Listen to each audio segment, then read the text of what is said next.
करेंगे। शुक्रिया। श्री सांबशिवराव गौरव मुख्यमंत्री गाరు మా ప్రభుత్వం వచ్చినప్పటి నుంచి స్పోర్ట్స్కి ప్రత్యేక ప్రాధాన్యత ఇవ్వాలనే ఆలోచన చేస్తూ వివిధ సందర్భాలలో నేను ప్రస్తావించడం కూడా జరిగింది అధ్యక్ష. గతంలో ఉమ్మడి రాష్ట్రంలో గచ్చిబౌలి ప్రాంతంలో ఆఫ్రో ఏషియన్ గేమ్స్ వివిధ రకాల క్రీడల్ని నిర్వహించి మంచి స్టేడియంలను ఆ రోజు మనం నిర్మించుకున్నాం. తర్వాత వివిధ కారణాల చేత మన దగ్గర స్పోర్ట్స్ కానీ గేమ్స్ కానీ కొంత నిర్లక్ష్యానికి గురై పెద్దగా పట్టించుకోలే.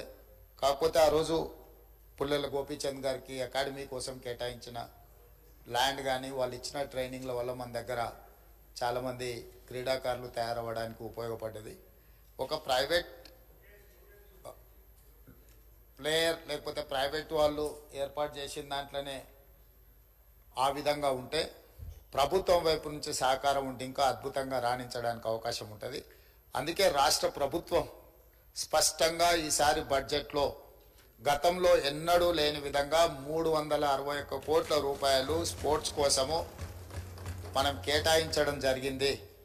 ఇదే కాకుండా ఈరోజు క్రీడాకారులను అంటే ప్రభుత్వ ఉద్యోగము లేకపోతే ఉద్యోగ భద్రత కోసం పెద్ద పెద్ద చదువులు చదవాలని తల్లిదండ్రులు ఏదైతే తాపత్రయపడుతుర్రో పిల్లల్ని పూర్తిగా పుస్తకాలకే అంకితం చేసి అసలు వాళ్ళకి ఎలాంటి క్రీడా అవకాశాలే లేకుంటే తల్లిదండ్రులు పిల్లల మీద ఒత్తిడి తీసుకొచ్చి చదువుకునే విధంగా ఒత్తిడి చేస్తున్నారో ఆటలలో కూడా రాణిస్తే ఉద్యోగాలు వస్తాయి, ఉపాధి వస్తుంది, ఆ కుటుంబానికి గౌరవం పెరుగుతుంది. ఈ విషయం ప్రపంచానికి తెలవడం కోసమే ఈరోజు నిఖత్ జరీన్కి ఆర్థిక సాయం అందించినాం. జూబ్లీహిల్స్ బంజారాహిల్స్ ప్రాంతంలో ఇల్లు కట్టుకోవడానికి 600 గజాల ప్లాట్ ఇచ్చినాం. అదేవిధంగా సిరాజ్కు కూడా మనం ప్రభుత్వ ఉద్యోగం గ్రూప్ 1 అతని ఎడ్యుకేషన్ క్వాలిఫికేషన్ లేకపోయినా ఎగ్జామ్షన్ ఇచ్చి నేను పదే చెప్పిన చదువు కంటే కూడా క్రీడలలో రాణిస్తే తప్పకుండా ఉద్యోగ భద్రత ఉంటుందని.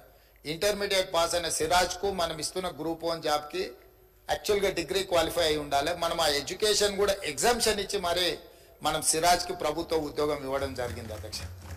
నిఖత్ జరీన్ గ్రాడ్యుయేట్ కాబట్టి వారికి కూడా మనము గ్రూప్ 1 డిఎస్పి కార్డర్ పోస్ట్ ఇవ్వడం జరిగింది. ఈరోజు నేను తమ ద్వారా తెలంగాణ రాష్ట్రంలో కంప్లీట్గా స్పోర్ట్స్ పాలసీని తీసుకురాదలుచుకున్నాము.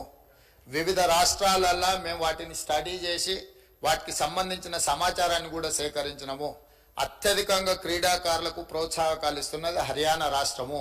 అంటే అర్జున్ అవార్డీస్ కానీ ఇతర ఏ అవార్డీస్ అయినా ఇతర మెడల్స్ ఏం తీసుకొచ్చినా ఆటోమేటిక్గా వాళ్ళకి సహాయం అందించే విధంగా ఒక పాలసీ ఉన్నది. అంటే ఆర్థిక సహాయం కావచ్చు, లేకపోతే ఇల్లు కట్టుకోవడానికి కావచ్చు, లేకపోతే వాళ్ళకు ప్రభుత్వంలో ఉద్యోగాలు ఏ స్థాయి ఏ మెడల్ వస్తే ఏ విధంగా వాళ్ళకి ప్రభుత్వంలో ఉద్యోగ అవకాశాలు కల్పించాలనో హర్యానా స్టేట్లో బెస్ట్ పాలసీని అడాప్ట్ చేసుకున్నారు అధ్యక్ష.